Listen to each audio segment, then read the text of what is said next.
Welcome to the Ithaca Drug Users Union Power Hour. My name is Brian Briggs. It's good to be here. Our guest tonight is Denard Collins. Hello. Denard works as a volunteer at STAP, the Southern Tier AIDS Program, and he is a peer advocate at REACH, and he's also a member of the Ithaca Drug Users Union, right? Yes. And our mission as the Ithaca Drug Users Union, we are a group of former and current substance users who confront the stigmas and injustices long suffered by drug users, and we want to replace them with fairness and compassion for all. We fight the status quo through coordinated advocacy and protest in all arenas where long overdue fights are needed.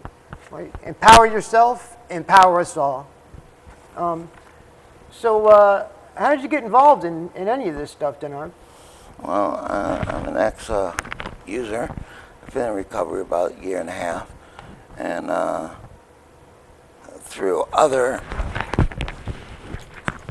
used to go to AA, and I learned there that you got to share with others if you want to keep what you got. Right. So I heard about the union, and felt like I wanted to get involved. Yeah, and at STAP and REACH too, Yeah. What are the different roles that you have now at STAP? You're a volunteer. What do you do there? Basically, I come in for like 3-4 hours, and they have the Point. It's called the Point. It's a program there where they offer you a snack, a cup of soup, some oatmeal, or little snacks. I mean, basically they want to try and bring addicts together so they can, share, maybe help them find treatment, or there's a computer in the room. They can come in and look for jobs, or check their email. And it's good socialization. We encourage them to put some music on. Right. I make coffee every day, and I make sure it stays, the coffee level is up. But it's my understanding that that STAP and the Point they're harm reduction based program. So is REACH, and the union is also we strongly believe in harm reduction and low threshold treatment. Can you tell us a little bit about that? Basically the new concept is that if we allow people to be themselves without fear of being in trouble, that they tend to stay in recovery longer. Right. Instead of a friend comes by their house and all of a sudden they're confronted with using and they use.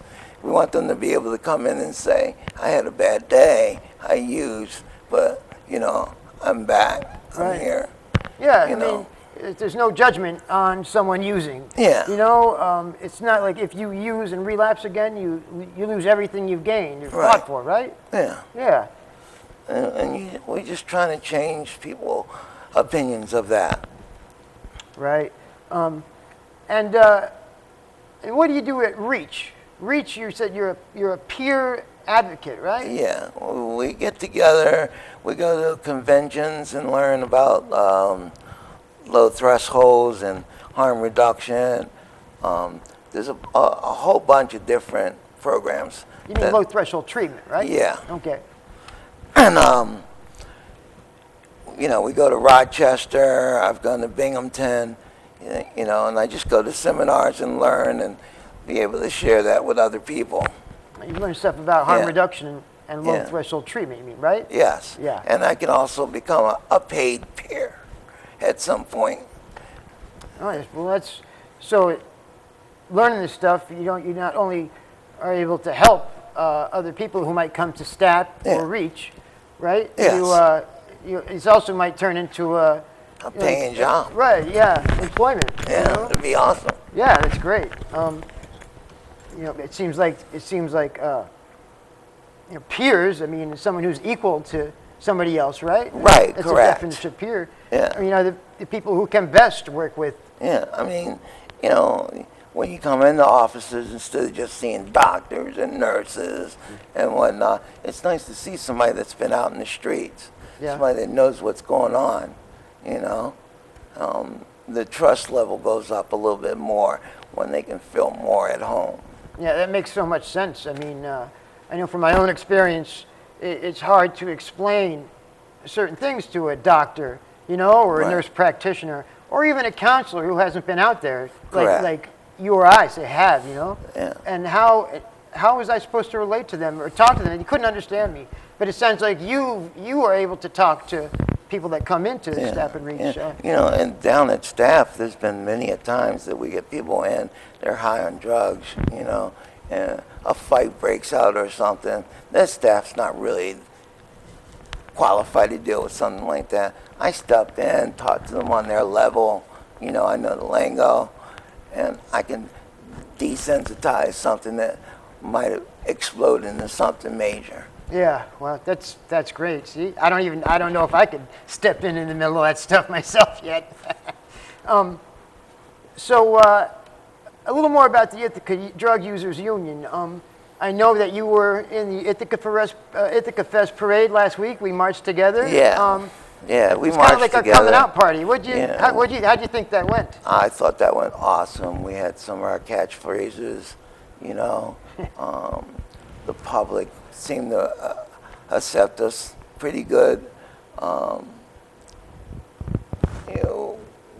Basically we got our name out there and people know that we're here, in the future, in the near future, I think there's going to be some kind of protest up at the hospital even, where we're going to really let ourselves be known. Yeah, it's a much needed protest. So many of us have been so mistreated up at the hospital just because we're drug users. Yeah, I've gone up there and just not gotten pain medicine for pain just because I've got scars on my arms. Come on. Let's treat the symptoms and then not the stigma. That's right. I mean, that's what we say. End the stigma, empower yourself, empower us all, We're tired of being treated like this. Yeah.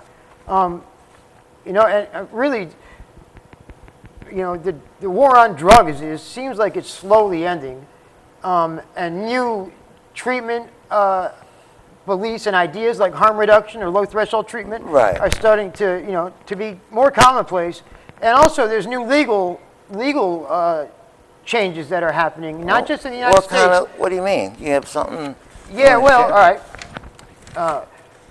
Internationally, the president of Mexico, Andres Manuel Lopez Obrador, that's quite a name for me, announced plans to end the prohibition of drugs and allow for legal supplies through prescriptions in Mexico, right? I mean, that's a huge change, Obrador stated that a prohibitionist strategy is unsustainable as it has led to violence, public health harms, and criminalizes people who use drugs. Correct. And we're not criminals. That's going to be awesome to be able to go somewhere, get a prescription, get your drugs. Maybe even we'll get our open, safe injection site in Ithaca if we get something like that passed, where you can just go and do your thing and be safe. Yeah. That's what we need in this town. That's what's going to save lives, Maybe Mexico is going to be that country that helps us get over the threshold. That's right. Mexico is proposing to negotiate with the U.S. and in multilateral settings, with the UN to end the prohibition of drugs and invest resources in drug treatment programs instead. Yeah. In Portugal, where all drugs have been decriminalized, addiction rates have plummeted, right? Unemployment rates have plummeted. Their prisons are virtually empty now. Wow. Yeah. That's awesome. Yeah. And we need to put more money into halfway houses, where, you get out of jail or rehab and go right to the streets. We need more safe places for people to go to. Yeah, and it all goes back to this the stigma against drug use and the stigma how stigmatized drug users are, Yeah. and that's all from this mythology that's been built up in this country that has to do with the war on drugs. Right. These drugs have existed in our country's history since our beginnings, Yeah. But we never had drug problems like we have now. Right. Until this prohibitionist Hey, we're getting laws, there. We're starting with marijuana, and as soon as they see that this works and that there's a profit there, we're going to get there. I'm telling you. There's We're actually gonna hemp farms that are starting in Ithaca. We just got to get rid of Butthead up at the White House. No disagreement from me there. Yeah. Come on, get out there and vote, folks. That's right. That's right. So I don't know if you heard. This is maybe a little off the cuff, but Frank Lucas, the drug lord portrayed in American Gangster, has passed away at age 88. Yeah. Yep. In Newark, New Jersey. Because he had what's the name of long-time that? health problems. What was the name of that bag again? Blue Magic. Blue Magic. Blue Magic. Ooh, Yep. baby. Yeah, Blue Magic was, I guess, sparked a whole new generation of Addicts. drug users and heroin users in Harlem. Yeah. Yep. He's passed away. Oh, wow. We lost a kingpin. Like a lot of people are almost treating it.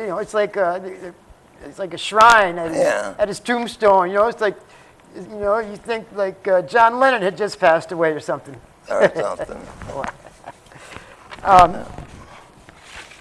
So, Denver, Colorado, has made history by becoming the first U.S. jurisdiction to decriminalize psilocybin mushrooms.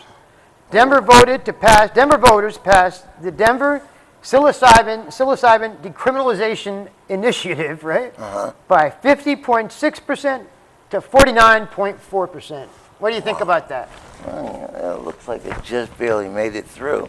But, I've been known to do a little psychedelics in my day. I've been known to do some psychedelics too in my youth. Yeah.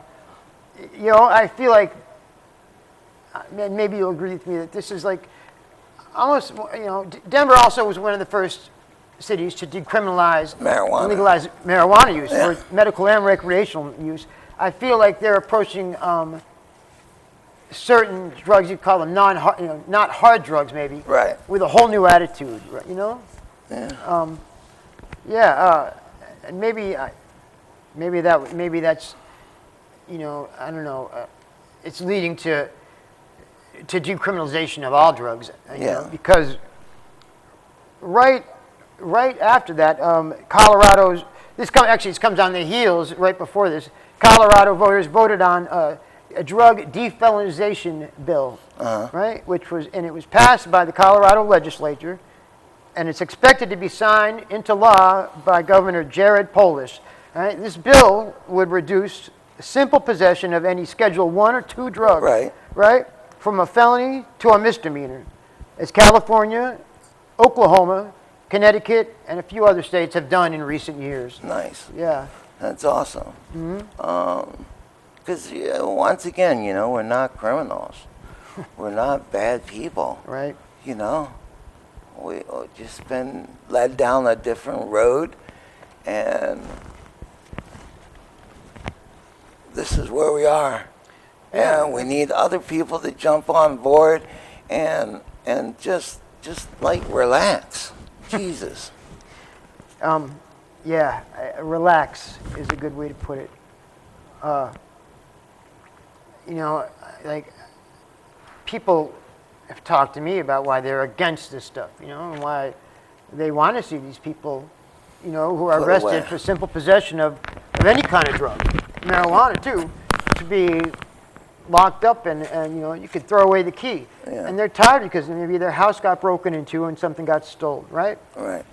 Maybe their car got broken into and someone took some spare change or more out of the car. And I can understand the frustration, right? Yeah. But if things were set up in a more reasonable way, in a sensible way, like Right. if prohibition was ended in this country and people were able to obtain drugs through legal means, like a prescription, then people wouldn't have to do these, wouldn't be breaking into a house or breaking into a car in the first place, to steal change. Because the truth is, people are going to do what they're going to do, and they are going to use drugs. Yeah, just to get their drugs.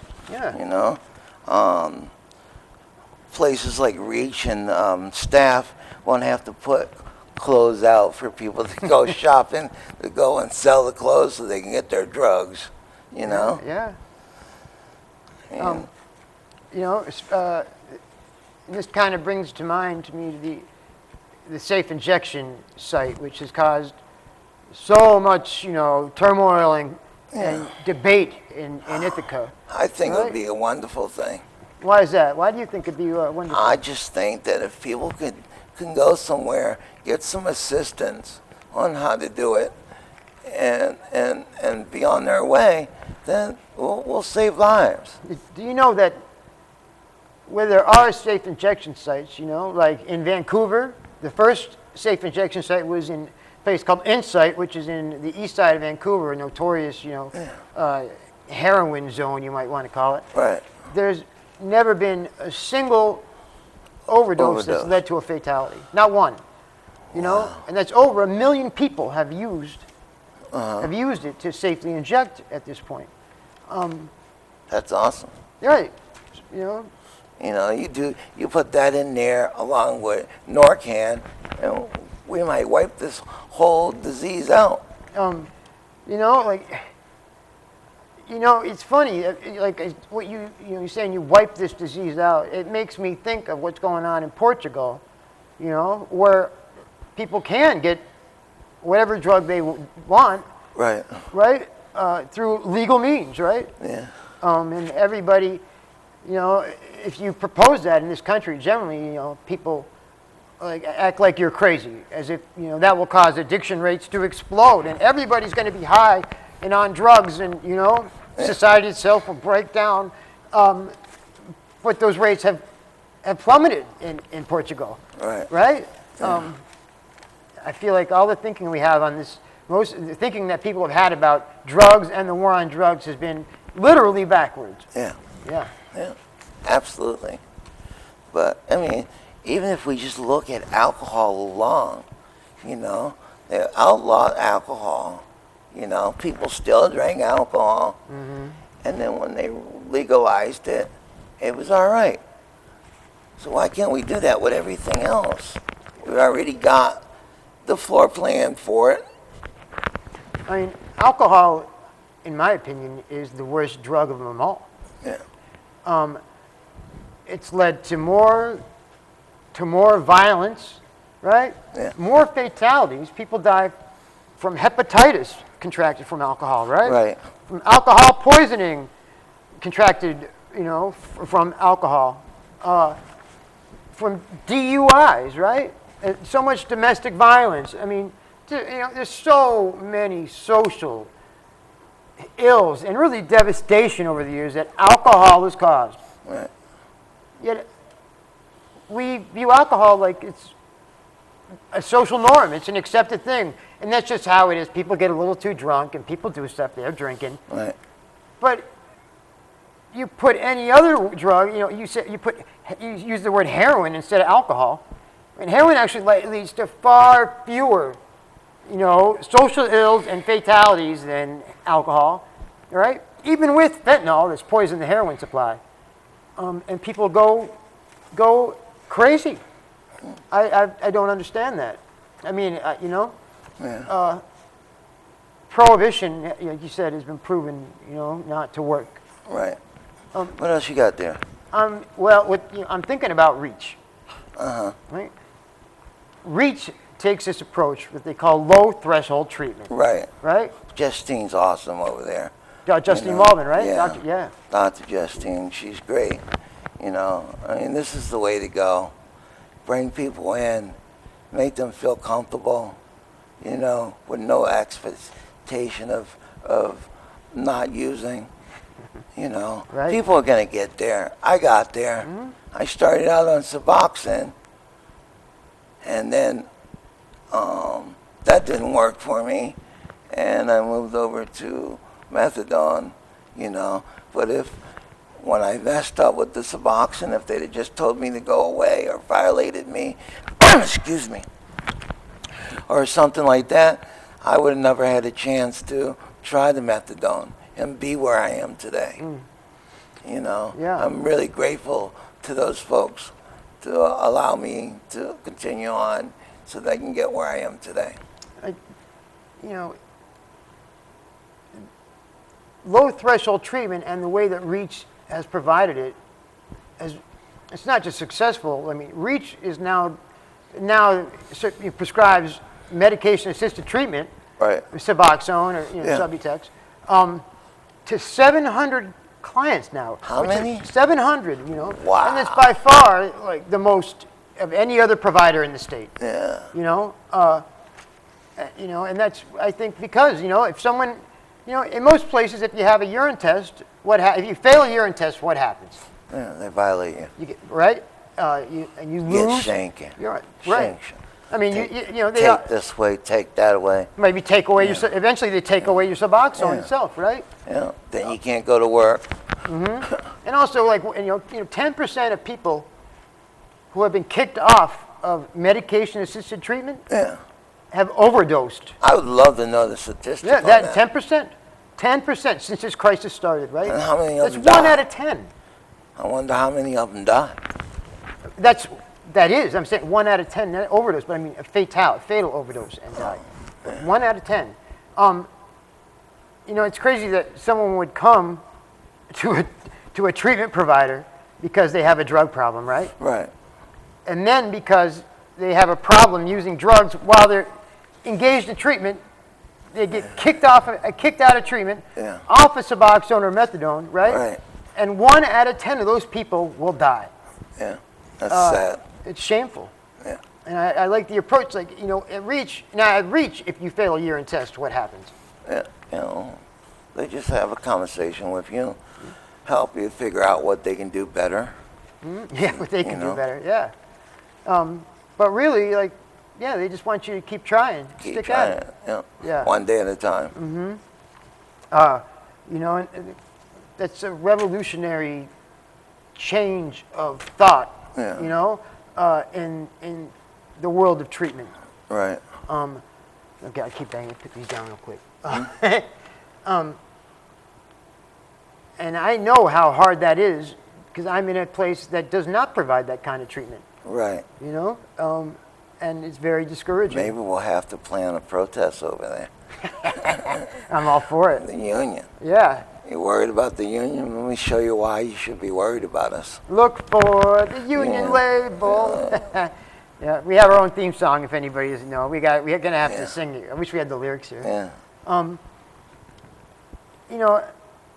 And I see it not just with myself. I see it with other clients where I go. Right? Right. They fail a urine test, right, and are punished. They lose take-homes. They have to go to groups. They're pressured to go to inpatient treatment. Right. Even if it means giving up their kids to CPS. Oh my God. Even if it means losing a job that supports the kids and pays the rent. Yeah. Right? And You would think it was common sense.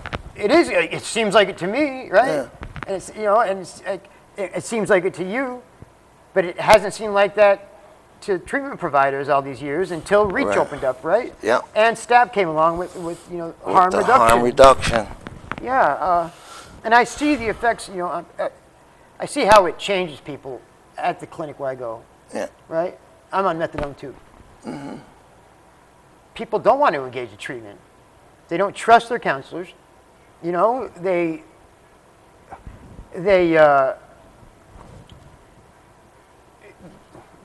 don't see any reason to try to really stay clean. They become Right. disengaged. Disengage. And it's a hard thing for me to see because I see people with so much Potential.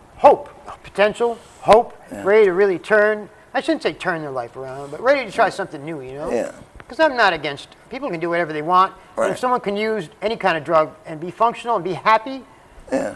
I'm all for it. all for it, I like well, as Reach says, not instead of worrying about abstinence, they're worried about people having a better quality of life. Yes. Does that make sense to you? It makes perfectly good sense to me. Yeah. I recently moved into a new apartment.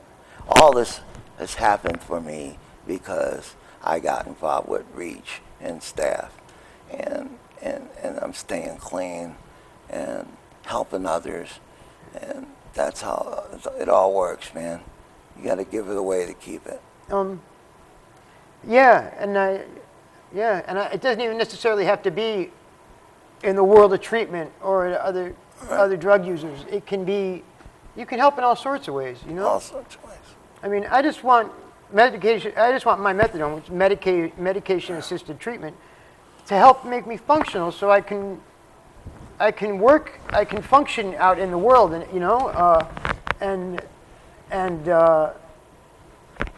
have a job, go to work, and I don't want to be pressured to do all this other treatment stuff like usual, Yeah. I always felt like I had to spend all this other time in groups and with counseling, and it's nice to have the freedom not to. I'm tired of being pressured into that stuff. You know what? We are almost out of time. Oh. That's kind of crazy. That went by pretty quickly, Went by quickly. So anyway, thank you for having me. Thank you. No, thank you. Yeah. It's very nice to have you. Hopefully some of our watchers will stop down the staff or Reach and get yourself a Narcan kit. That's right. And save a life. And we also don't forget clean syringes. Bring your dirties. Yeah. You can get freshies, or ask about any kind of treatment you want without fear of leave that down there. Fear of any kind of discrimination or your information being used against you or anything like that. Yeah. Hey, I'd just like to remind everybody out there and let people know that Reentry Theater, which is a part of Civic Ensemble, is having a fundraiser at ACS on June 29th between 4 and 7 o'clock. I encourage everybody to come down there and have a good time. There's going to be some performances by Reentry Theater. There's going to be food, refreshments, and generally a good, fun, family atmosphere. Tickets are $25 to $50, and from what I understand, Reentry Theater could really use the money. So come down and support, and support Reentry Theater. They're a great asset to the community and to the people in Reentry Theater. I'm Brian Briggs. Thank you for watching the Ithaca Drug Users Union Power Hour. Remember, empower yourself, empower us all.